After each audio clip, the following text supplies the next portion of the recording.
నమస్తే, welcome to editor analysis. కొంతమందిని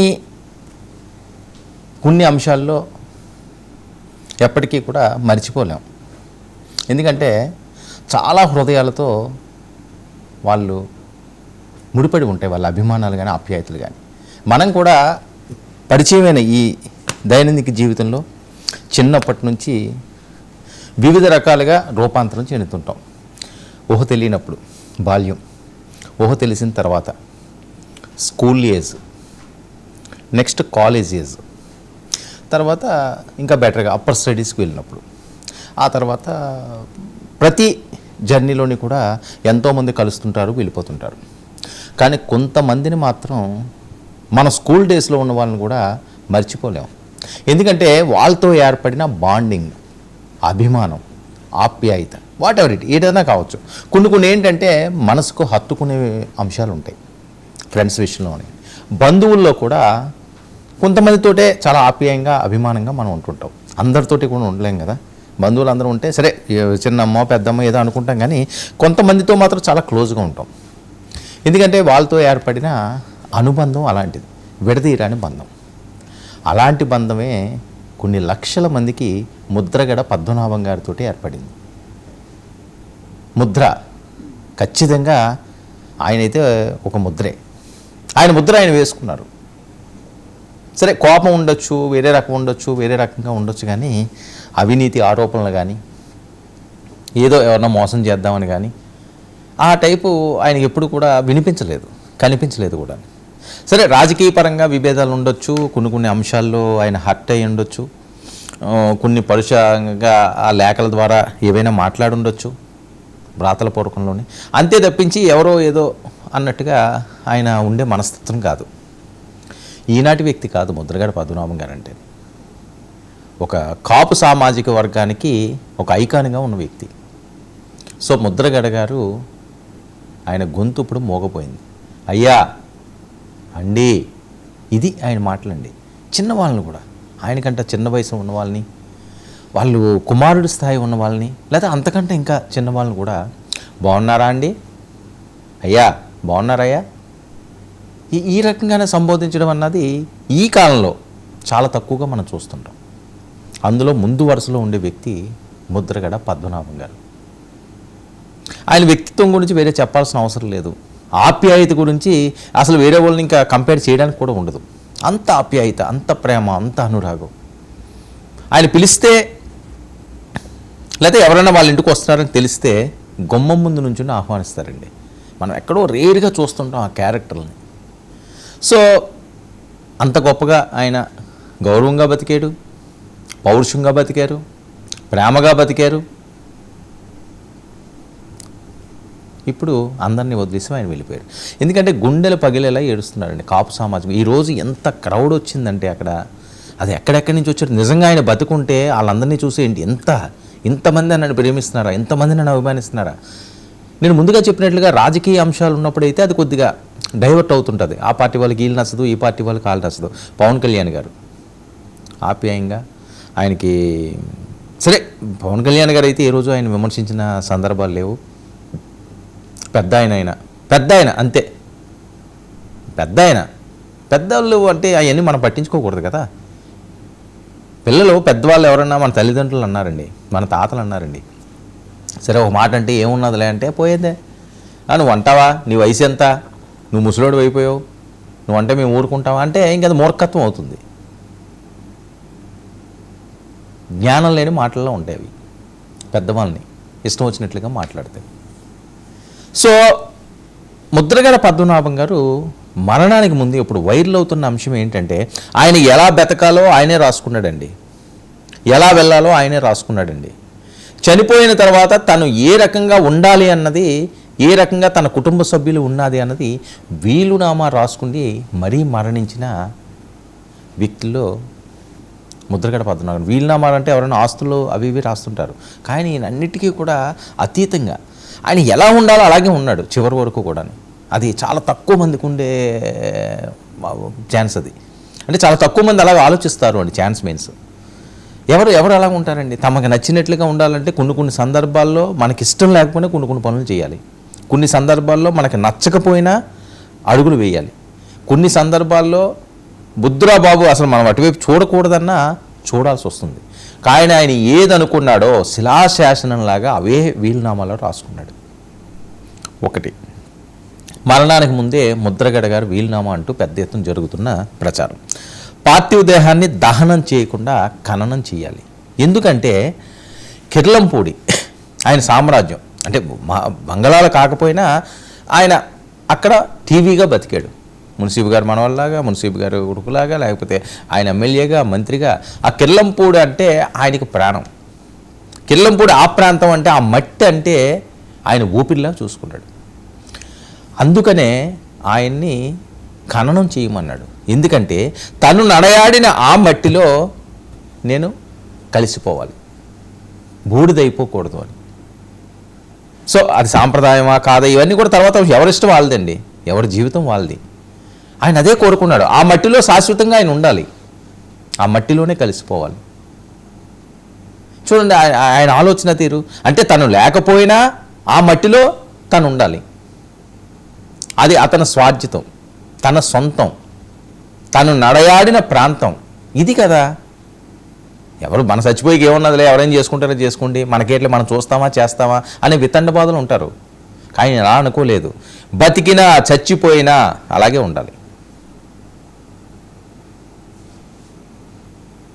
సామెతలు ఉంటుంటాయి చాలా చాలా.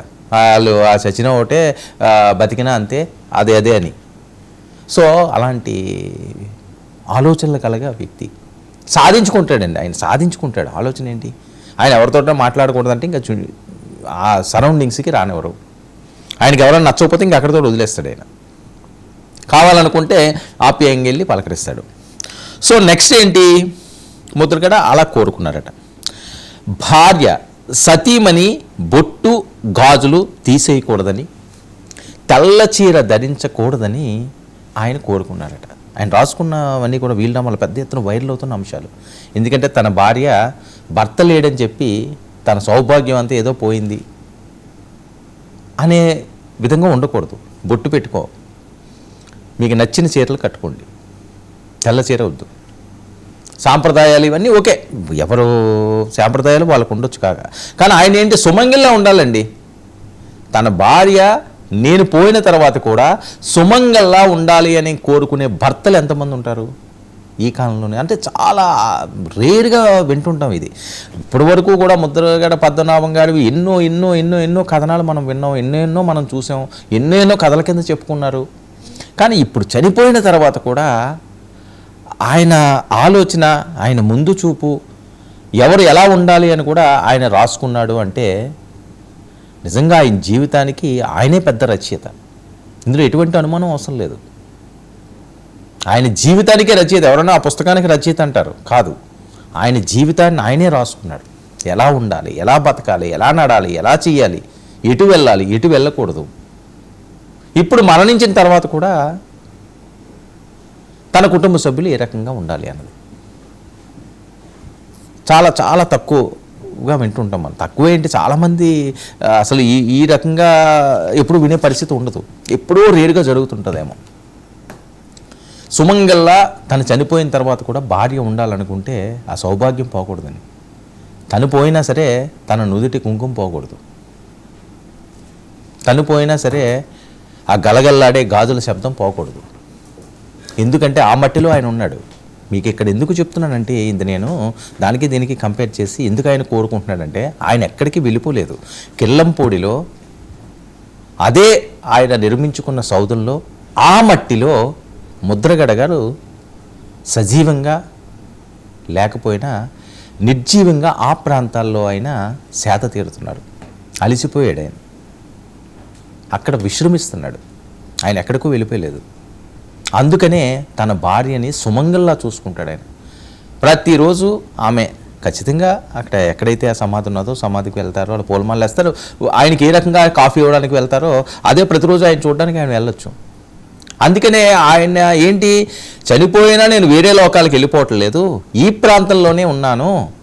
అందుకనే నువ్వు సుమంగలుగా ఉండు, ఎప్పుడు ఎలా ఉన్నావు అలా ఉంటే నేను నీ పక్కన ఉన్నట్టుగా ఉంటుంది, ఆ ధైర్యం ఉంటుంది. నాకు కూడా నా భార్య అమ్మో ఇదేంటి ఇలాగైపోయింది, ఆ తెల్ల చీర ఏంటి, లేకపోతే ఇవి చేసేనేంటి, ఆ కళ లేదేంటి అని అనుకోకుండా నేను ఇక్కడే ఉంటాను, నేను చూస్తూనే ఉంటాను, ఎప్పుడు ఈ మనసుల్లోనే ఉంటాను, ఈ ప్రాంతాన్ని నేను విడిచి వెళ్ళను అంటే ఎంత దూరదృష్టితోటి ఆయన ఒక వీలునామా రాసుకుని అక్కడే ఖననం చేయమన్నాడు అంటే అది కూడా ఏంటి హడావిడి లేకుండా సింపుల్గా ఖననం చేయమన్నాడు ఆయన. హడావిడి ఓ మంది బార్బలం ఓ పెద్ద ఎత్తున ఏదో గంధపు చెక్కలను అవను ఇవను అలాంటివి ఏమీ కాకుండా సింపుల్గా చేయమన్నాడట ఆయన. ఎందుకంటే ఆయన అంత సంపాదించుకోవడం కూడా లేదు. మరొకటి కూతురు క్రాంతి నా మృతదేహాన్ని టచ్ చేయకూడదు. కొన్ని బాధాకరమైన అంశాలు ఉంటాయండి. సరే అయిపోయింది, ఏదో అయిపోయింది, ఇప్పుడు ఆయన మళ్ళీ రమ్మన్నా రారు, కోపాలు ఉండొచ్చు, గారాల పట్టి ఆడపిల్ల చివరి చూపు కూడా ఆవిడ్ని చూడకూడదు చేయకూడదు అంటే అంత మొండితనం అయింది. పట్టు విడుపులు ఉంటాయంటారండి. ప్రతి మనిషి జీవితంలో పట్టు విడుపు ఉంటుంది. పెద్ద ఆశ్చర్యకరమైన అంశం ఏంటంటే ముద్రగడ క్యారెక్టర్లోనూ ముద్రగడ ఆయన జర్నీలోనూ విడుపు అన్నది ఎప్పుడు ఉండట్లేదు, ఎప్పుడు పట్టే. ఆయన పట్టాడు అంటే ఇంక అలాగే ఉంటాడు ఆయన.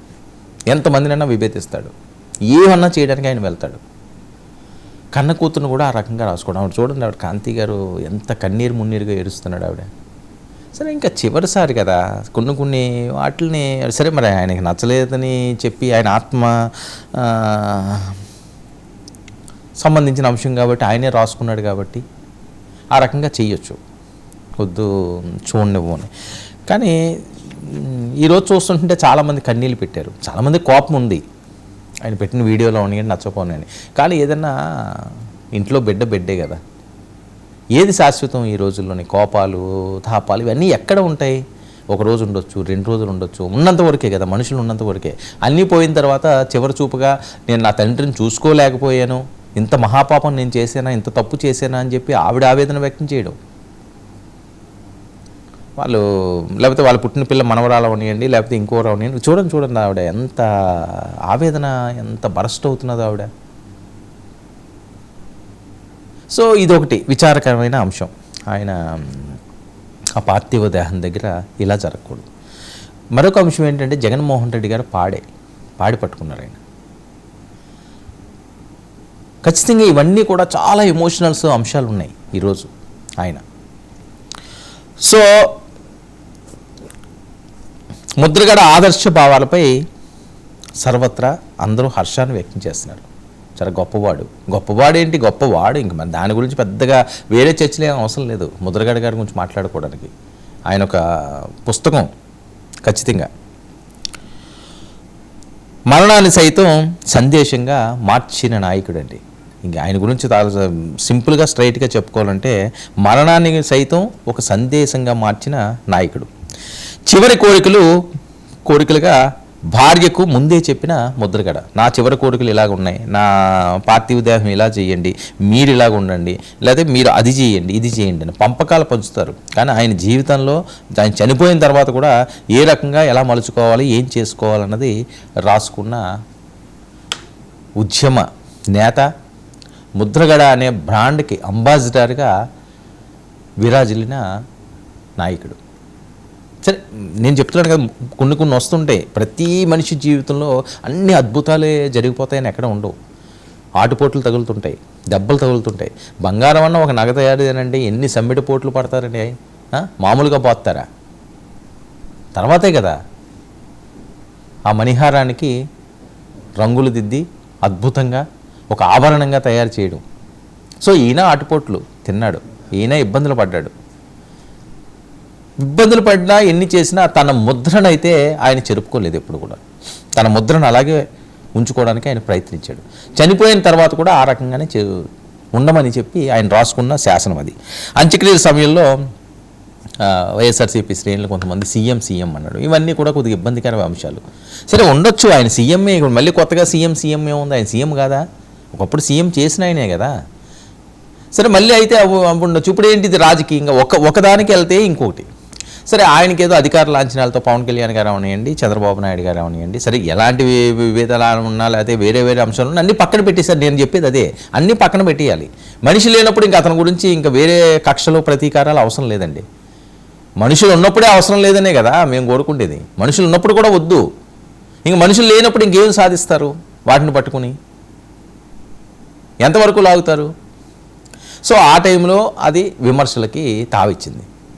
జగన్మోహన్ రెడ్డి గారి మీద అభిమానం ఉండొచ్చు ఖచ్చితంగా, ఆయన సీఎం అని వేరే సభల్లో అంటే ఓకే, కానీ ఇక్కడ కూడా వాళ్ళు కంట్రోల్ చేసుకోకపోవడం అన్నది, వాళ్ళ ఫ్యాన్స్ అందరూ చూడండి సోషల్ మీడియాలో ఎలా పెడుతున్నారు, విపరీతంగా ట్రోల్ అవుతున్నాయి. అక్కడ కూడా సీఎం అంటారు. సరే, అధికార లాంఛనాలతో ఇదంటే అంబేద్కర్ అడ్డుకోవడం, అంబేద్కర్ దాని మీద సీరియస్ అవ్వడం, అధికార లాంఛనాలతో వాళ్ళు వద్దనడం, అది గౌరవం. అదే చెప్తున్నాను, వేరేగా చూసుకుంటే రాజకీయ పరంగా చూసుకోవచ్చు, ఇంకేముంది. ఆయనకి చివరిసారిగా గౌరవం దక్కాలి, ఆ దక్కడానికి వాళ్ళు అధికార లాంఛనాలతో చెయ్యమన్నారు. సరే, వాళ్ళు చేశారు. దాని మీద అంటే అక్కడ ఆ ప్రశాంతమైన వాతావరణంలో ఆయన సేద తీరే ఆ ప్రాంతంలో ఈ చిన్న ఘర్షణలు దాడడం, అది ఉద్రిక్తతలకు దారి తీయడం. ఒక పక్క కూతురు సెంటిమెంట్, కూతురు ఆవిడ కన్నీళ్ళు పర్యంతమైంది, మరొక పక్క కొన్ని నినాదాలు, మరొక వైపు ఈ అధికార లాంఛనాలతో చేస్తుంటే ఇవన్నీ. సో ఏదైనప్పటికీ జరిగింది ఏదో జరిగిపోయింది. ముద్రగడ అన్నది కొన్ని లక్షల మంది హృదయాల్లో ఎప్పుడూ తన ముద్ర ఉంటూనే ఉంటుంది. ఇందులో ఎటువంటి అనుమానాలు, ఎటువంటి సందేశాలు అవసరం లేదు. ఇక ఇప్పుడు కూడా రాజకీయాలు అనే అంశాన్ని పక్కన పెట్టి ఆయన ప్రశాంతమైన ఆ యోగ నిద్రలో ఆయన ఉన్నారు. వాళ్ళ ఇంటి దగ్గరే ఉన్నారు, వాళ్ళ ప్రాంతంలోనే ఉన్నారు. ఆయన ఆ రకంగానే నిద్రపోనిద్దాం. మళ్ళీ దీన్ని వేరే రకంగా డైవర్ట్ చేసి అరుపులు, కేకలు, గందరగోళాలు ఇలాంటివి లేకుండా ఆయనకు ఆ ప్రశాంతత అందించాలని కోరుకుందాం. ఒక షార్ట్ బ్రేక్ తీసుకుందాం. బ్రేక్ తర్వాత ప్రైమ్ డిబేట్ కొనసాగిద్దాం. Stay tune.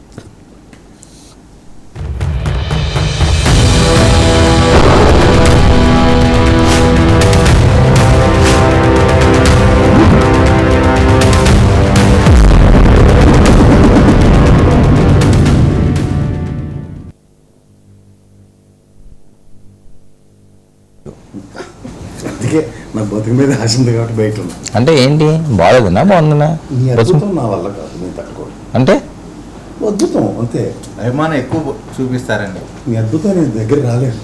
నీకు పొద్దున్నే చెప్పా, ఎంతసేపు చెప్పాను నీ గురించి.